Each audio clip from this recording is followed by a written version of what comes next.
Charlotte Soccer Show is back. It's a double dose of Danny Bram's Decoding the Presser. This week ahead of Matchday 1 because we're headed to Seattle, y'all. Time to go. Start the season. Can't wait. And thanks to everybody who watched the Dean Smith video that we recorded yesterday. Or excuse me. Getting ahead of myself. Thanks to those of you who watched the Wilfried Zaha video that we recorded yesterday. We're doing Dean Smith today because Dino spoke. Let's get right to it. Why waste time? This is yet another situation where I have no idea what he spoke about, what he said. I wasn't able to make it to be in the room. You know, I love to go to the learning zone with Dino, but couldn't make it this time. Duty called in the real job, but happily the club let me have the video, and so let's hear what he has to say. Take it away, Dino. Availability is good. I mean, yesterday it started. We started getting ourselves ready for Seattle. We had a meeting here in the morning about them and about how we're going to play, and the players are all good. So availability-wise, Forbesy on his comeback has got a bit of a hamstring injury. Brandon the same. We played Minnesota after the Portland game, and unfortunately he felt his hamstring in that. So they're two who are likely to be out, but Pep Biel's back to full fitness now. Wilfried Zaha's got up to speed. So yeah, we're in a good place. So Ajman off to the side, is he okay? Yeah, he twisted his ankle a little bit in training the other day, but he's back running now, and he should join in full training tomorrow. Hate to hear that about Cambridge, but glad that the presumed starting 11 is good to go. Do you utilize that? Do you make the players feel that, or do you not draw attention to it?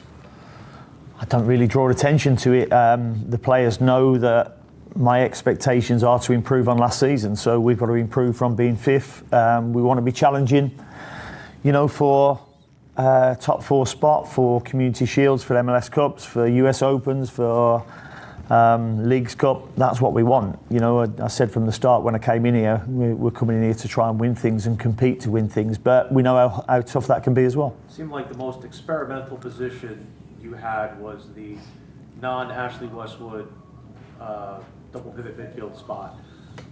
You used a lot of people in that spot. Gianni, Good insight from Willie P here. Williamson, Bronico. Is that going to be as opposition merits position, or do you feel like somebody might win that role outright?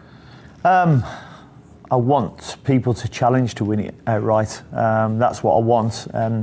Whoever gets that shirt on Saturday needs to keep that shirt. And that goes for Ashley Westwood as well, and he knows that. I've put pressure on him. He's another year older, another year of experience. And I might have to manage him more than I did last season. But at the moment he'll be kicking and screaming, I think, if I do manage him. To that end, that's a very interesting insight to think that you have to Westwood's minutes might be a little more managed this year. Management with 3 competitions ahead of you this year. I think we're going to have to, because I think there's more games as well this season. So, but for me, that's welcome, because I think you need more games to test the squad. I did feel that last season there was a bit of a malaise where players weren't able to get minutes and keep up to speed and be at a match tempo. I think I told you before, tough to arrange matches against opposition because everybody's so far apart. And we'll have that same problem this year, but having more games will help us, share the burden. And lastly, call the Independents, Dino. They're just down the street. Don't feed us that tough to exchange games bullshit. What did you notice out of him this preseason, and what'd you like? He's done really well. I mean, Corey's a worker. I think he works 8 days a week. He works extremely hard. He's talented, physical specimen. He just needs to learn the game a little bit more, and he'll do that by playing games and training with us. Do you still wish to add more depth there? Yeah, we still need a left back for sure. I've been made aware that in a few weeks, I think the USA will play a national team game, a couple of games, and it's not during a window, so we'll lose whoever gets called up for the national team for, I think it's San Jose game. So we have to make sure that we've got somebody in and ready if Mike is not ready. Same thing goes for striker, I guess. Micah Thomas. Exactly. Yeah, same goes for striker. I don't understand how we don't have international windows and games go ahead during international games. That's a bit strange to me, but it is what it is. Oh, I love when Dino gets smacked in the face with the quirks of the American soccer world and the fact that there are no that MLS just plows right through that international break. Pretty funny, but love to hear the talk about Micah Thomas there. Probably been the most impressive new face in camp. Looks like a guy who could potentially get out there and get some minutes early in the season, depending on how things go with Remo and whatnot, and Perivs and all that. So I love the fact that for the second straight day in a row, the second straight Decoding the Presser episode, we get a Beatles reference there with the 8 days a week. And, let's hope that when Micah Thomas does take the field, we love him for sure. Those are the two positions you need depth at anyway. Yeah, they are. Although I've been really happy with Idan Toklamati, the way he's trained, the way he's played. He scored the winning goal against Minnesota after the Portland game as well, and he showed a real enthusiasm for the game so far. Zaha was in here yesterday and described, like, in the process of deciding to come here, watching YouTube.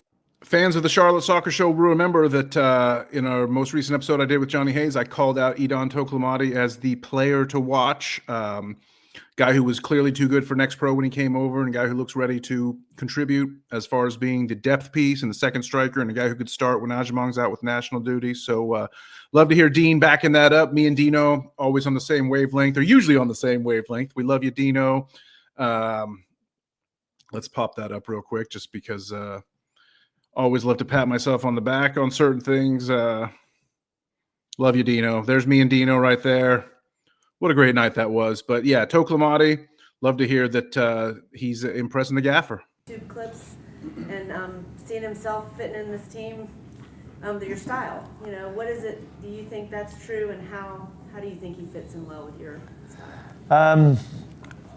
He's just a really, really good player. Technical ability, confidence-wise. Let me tell you this, what any manager will tell you. Any really, really good player is going to fit into any manager's style, no matter what. So I guess there are exceptions, but you can see by the smile and the look on Dino's face that he's very, very happy and chuffed, as they might say, to have Wilfried Zaha as a part of this team. He can create, he can score, he doesn't mind. And what I've seen so far, he doesn't mind taking the ball under pressure. So there'll be times where there'll be 2 or 3 opposition players around him, which means that we've got 2 or 3 spare men elsewhere, and he'll be able to find them the ball. What I have seen during pre-season already is that he will probably become one of the most foul players in the MLS this season. So I do hope he gets protected as well. The Jack Grealish of MLS. There you go. Protect him. Like, if the MLS referees won't refuse to protect Patrick Ajamong, hopefully they'll at least protect Wilf Zaha. Do you sense that he is being patient? I know you told him, you might not get the service you're used to, at least not at the beginning.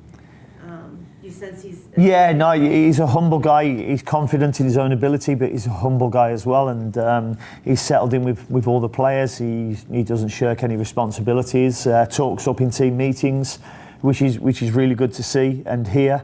And yeah, it'll be a great addition for us.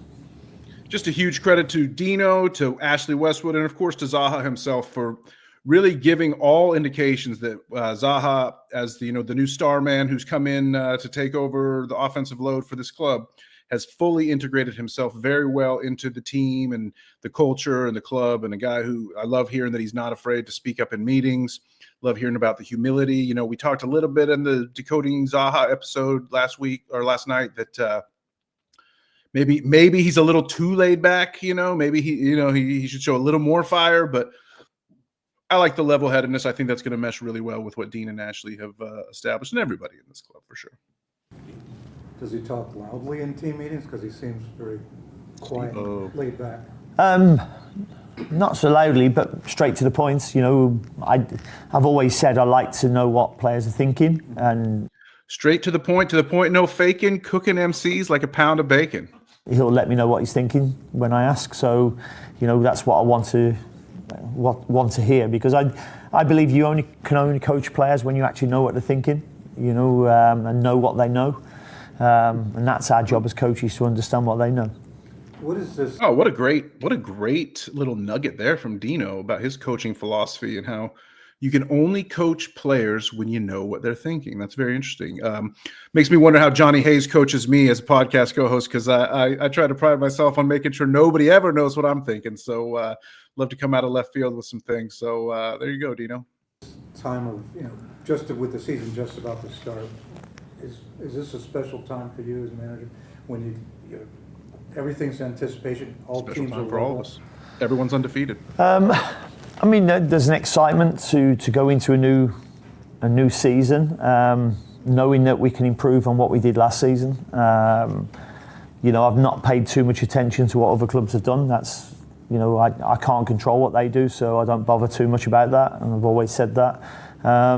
So I got to push back on that a little bit, because I asked Dino a similar question last time I got a chance to talk to him, and when he was out in Coachella, and he said the similar thing about, I don't pay attention to what other clubs are doing. To be honest, I kind of wish you would, Dino, because you got to know your opposition, just like you got to know your own players and what they're thinking, as you just said. Know your opponent, know your enemy, as Zach De La Rocha once famously saying. It's not really doing you any favors to say, like, I have no idea what other teams are doing. Like, your job is to know what everybody's doing. It's like, that's what I personally think. Maybe we can talk about it over beer, but my take. Last night gave me the opportunity to watch Seattle. They played in the Champions Cup last night. And it looked a bit of a battle, I must admit. So it was an interesting watch for me to watch that competition, certainly in the first round, and seeing how cold it was in Kansas for Miami as well. And so there's a lot of things going on, but Kansas. We're really excited for this season now. Yeah, it was a little warmer in Honduras for Cincinnati. I watched that match. What would you say the chemistry of the team is at this point? I think it's getting there. I think certainly Wilf coming in, Eric Williamson coming in, they're getting to know the rest of the team. They're getting to know what I'm after as well from them and what I expect from them. Pre-season's been good that we've got players in relatively early as well in terms of Eric and Wilf. So they've had some pre-season with us, and I think there was an awful lot of chemistry between a lot of them last season. There's not been a high turnover for us, so our job is to build on that culture and that chemistry. I mean, you're getting to know you, getting to know all about you. You're speaking my language, Dino. I totally agree. The culture of this club is established thanks to your efforts and the efforts of Captain Westwood and everybody. I keep saying it. But I love the fact that all we need to do is just like kind of bring these new guys into the fold. And this is a year where Charlotte FC can really has, this is the strong, this may not turn out to be the best Charlotte FC team ever. We all hope it will be. We expect it to be. But it certainly, without question, is the best foundation that Charlotte FC has had in February, headed into a new season. Like it's like a launching pad. Like Charlotte FC is, if the club fails this year, it'll be doubly disappointing because they have everything set up for success. And you can read that on Dean's face. Look at his facial expression right there. He knows he knows expectations are high for a reason this year. Tiger's healthy, and Tiger Smalls question. Let's go. Stevie Goldberg loves Tiger Smalls. Always asks about him. I love it. Tiger's magic, but he's not magic in the sense that he's not his brother, who is magic. And that was another question I was about. And he hasn't quite got the Midas touch like his younger brother Midas. But great names for the three of them. But in terms of Tiger, he's had a really good pre-season. He looks fitter. He looks hungrier. I've always believed that we should be able to get the best out of him as coaches. And if we don't, then we've got to look in the mirror, because the physique, the talent is there. And I think the mentality is starting to come from him as well. So you're a golfer. Have you used the line from Caddyshack with him yet? You're killing me, Smalls.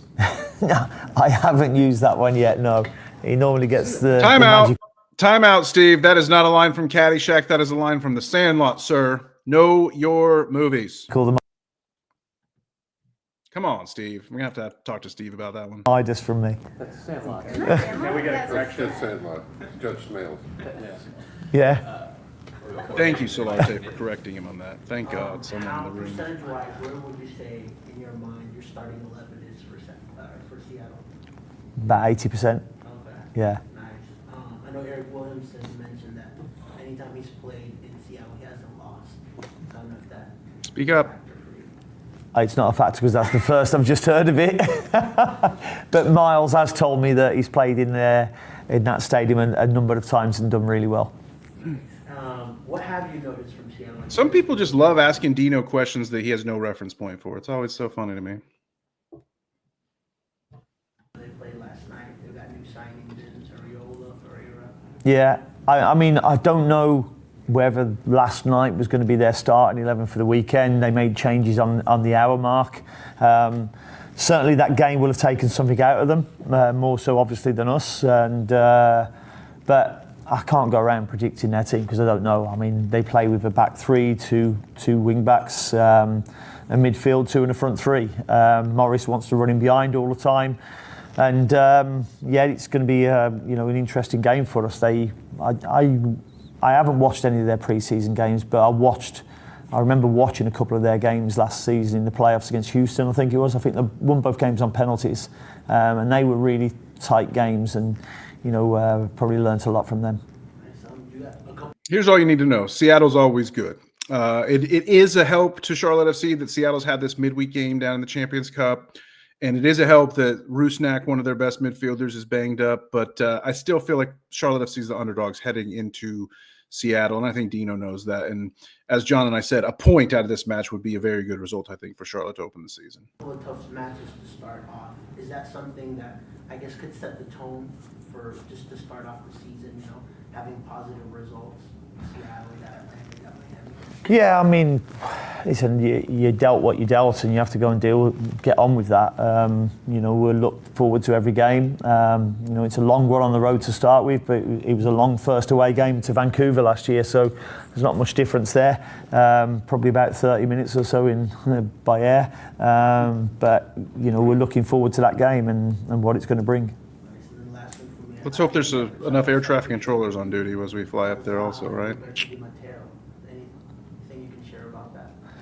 Yeah, so Robbie was over there and he contacted me. He was over there with his wife and I think his son, and he contacted me if he could come in and watch training for the day. I'd done a League Managers Association appearance with him when I was back in the UK over Christmas, and I said, listen, whenever you're over and you want to pop round to watch training, more than welcome. So he enjoyed it, although the weather was a little bit cold in Miami at that time, so we was all a little bit colder than we should have been. No worries. We've all been a little bit colder than we should have been lately. Since he arrived, he had to leave a little bit to go get his visa squared away, but for the most part, you had him throughout preseason training. And you mentioned earlier that when he was in training, that other guys kind of stepped up their game, trying to be a little crisper, that sort of thing. Is that a rising tide lifts all ships kind of thing across the board now as you enter the season? Have you seen everybody else kind of reacting to him? Yeah, I mean, the quality that he obviously brings will lift the quality for other players. I always think that, players will get better by playing with better players. Mm-hmm. I've seen that over the years. It's like dancing on strawberry fields at times, you're skipping in between, and I'm seeing that from, a lot of the players at the moment. They're doing really well. Iron sharpens iron, baby. Go into the opener. You talked about wanting to bring in some more depth at other positions, but overall with this group you're taking to Seattle, what kind of confidence do you have? I'm happy where we are with them. I really am. I mean, listen, we want to obviously add a left back. We'd like to add a forward if we can. But I'm really pleased with where they're at. Right at the end of last season, I sat down and had individual meetings with all of them, gave them my expectancy of where they should come back in terms of their fitness, in terms of their body fat, and not one of them has let me down. They've come back hungry.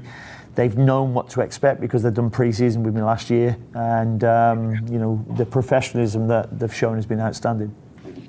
I love to hear it. I mean, these answers feel very genuine coming from Dino in terms of the lads being ready and happy with the depth. I personally think depth is like the biggest question mark and the biggest potential weakness for Charlotte FC this year, but Dino feels confident in it, and that instills confidence in me, so love to hear it.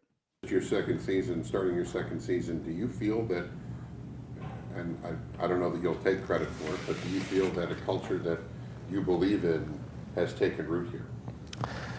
Yeah, I do, but a culture is not always just about one person. It's about the whole thing. You know, the players, the staff, the ownership, supporters.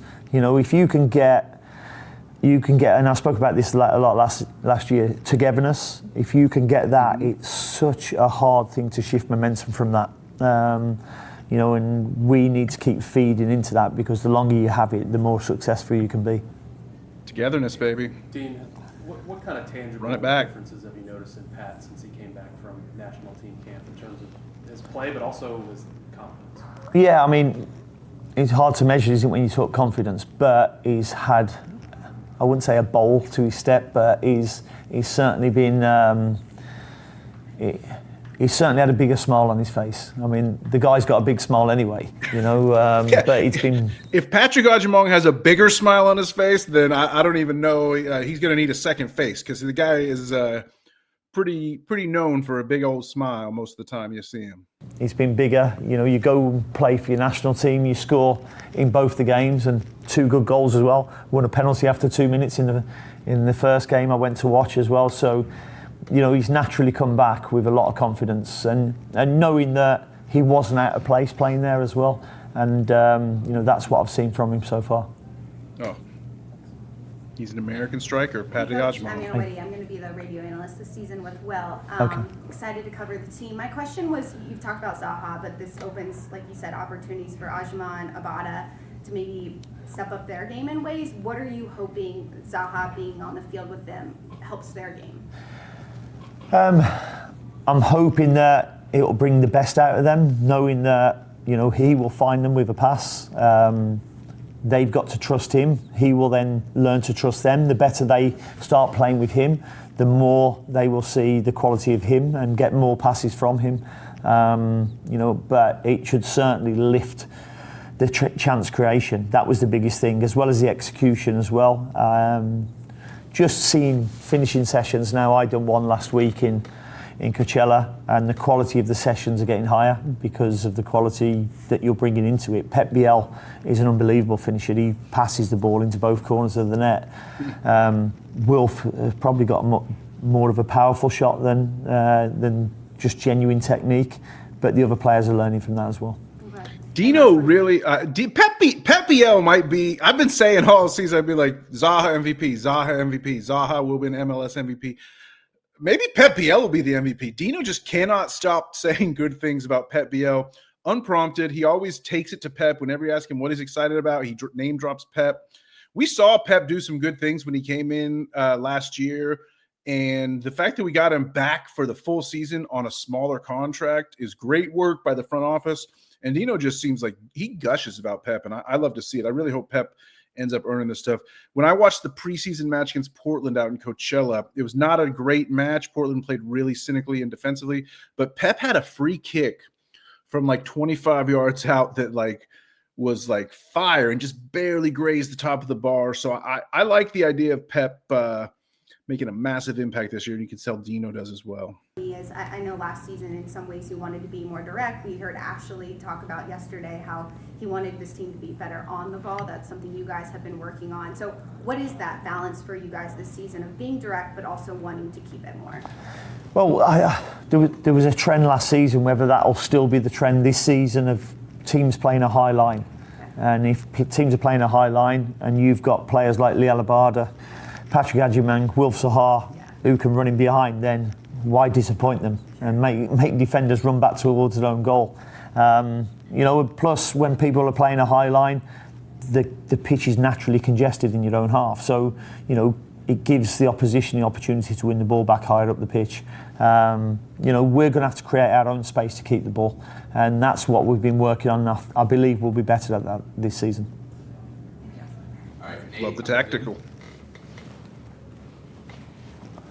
Hey, Coach. You guys just came from the West Coast, and you're now taking another flight back out to the West Coast. So you know, a week later or a few days later, do you worry about the energy level of the guys more? Is because it's the first game that might just nullify that?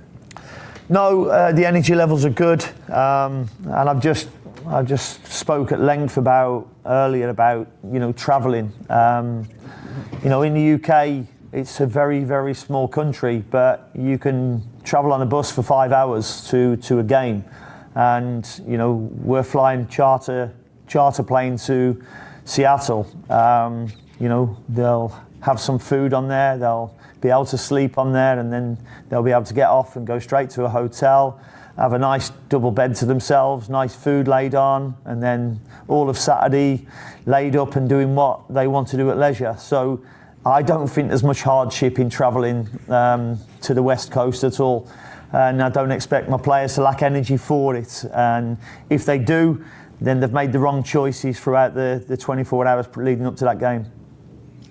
The question my follow-up question on that, and we'll see if anyone goes there, but is, Dean, where are you squeezing in 18 holes on Saturday morning? Because it sounds like you got all the time in the world after this big flight out to Seattle. Appreciate it. Maybe 9 We holes. have Who knows? You've had to find one. Yeah, I used to work at Carnation Golf Course out in Seattle. Wilf was talking back in the yesterday, he old talked about college like, the days. difference between like him and Liel, with Liel like trying to drift in a little more and how he liked to stay wide and stuff, but Wilf's, one of his superpowers is just like he runs at people. He likes to get them face up and then just dismember them on the way in, so where other wingers try to get around with things like that. Will that aspect of him, being a true threat just to run, because it tends to be disruptive to the entire back line when someone is forcing other players to make decisions on coverage. Is that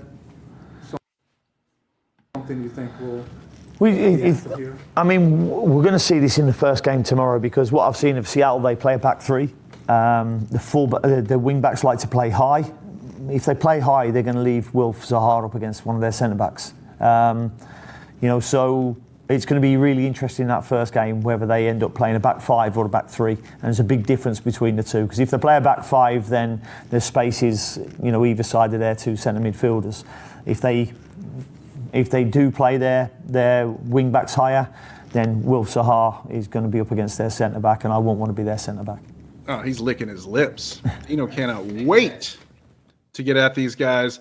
I can't wait to watch it. I'm sure all of y'all can't wait to watch it. We are so excited.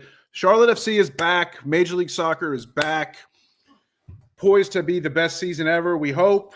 We heard Ashley Westwood say it. We've heard Dino kind of reflect it. We've seen Zaha. For all intents and purposes, for what we can tell, off the pitch is merging seamlessly into this team. Everything is going well. It's going to be a great night out in Seattle. Hopefully y'all are ready to stay up late. We can't wait to break it all down for you here on the Charlotte Soccer Show. Thanks for watching Decoding the Presser, as always. Short and sweet one from Dino. We'll sign off here. Keep making a short and sweet one from me. And until next time, it's for the crown, baby.